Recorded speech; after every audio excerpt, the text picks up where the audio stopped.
Much debate Sunday night when Florida was playing the Edmonton Oilers. They hit early in the hockey game. Erik Gudbranson hit Taylor Hall in the open ice, knocked him on his backside. Taylor got up, but there was no immediate response from the Edmonton Oilers players on the ice at the time for knocking down the best Edmonton Oilers player. And yet, when the Edmonton Oilers did the same with two of Florida's players, there was immediate response from them. Won a fight in the first period when Eric Gryba hit Corbin Knight. Eric Gryba had to fight Nick Bjugstad, his first NHL fight for Bjugstad.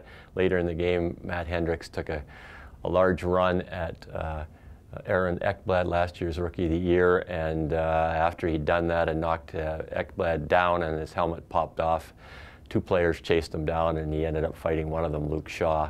So more response at the time than the Edmonton Oilers showed. Taylor Hall says no big deal. He didn't expect the cavalry to come running in and fight his own battles.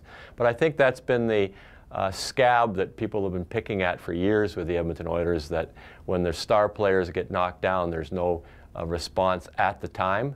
Perhaps later there is. And there's much debate in the city as to whether that is the problem with the Edmonton Oilers, that they're just not tough enough at the time to stand up for their own star players that get knocked down. And the Oilers' star players, for the most part, are not overly tough. So fighting their own battles isn't necessarily the way to go either. But they have no Milan Lucic, who's now playing in Los Angeles, to play in the top six to fight battles. Even Shane Doan, the Arizona captain, would step up too. So I'm a bit old school. I think somebody should have stepped out of his comfort zone to get in the face of Erik Gudbranson, just to say don't do that, slash him or whatever. Not a Pier 6 brawl like the old days, but I'm old school, and perhaps I would like to see that. On the other hand, in today's National Hockey League, that's kind of frowned on.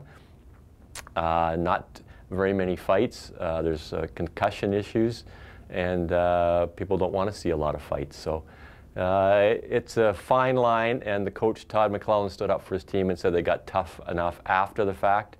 And there were a lot of hits thrown by the Edmonton Oilers, but not at the time. So we'll wait and see if it changes for the Edmonton Oilers. And Matt Hendricks has a hearing with the NHL player safety to see if his hit on Erik Ekblad will result in a suspension. I suspect it might. And if it does, he'll probably be out 1 or 2 games.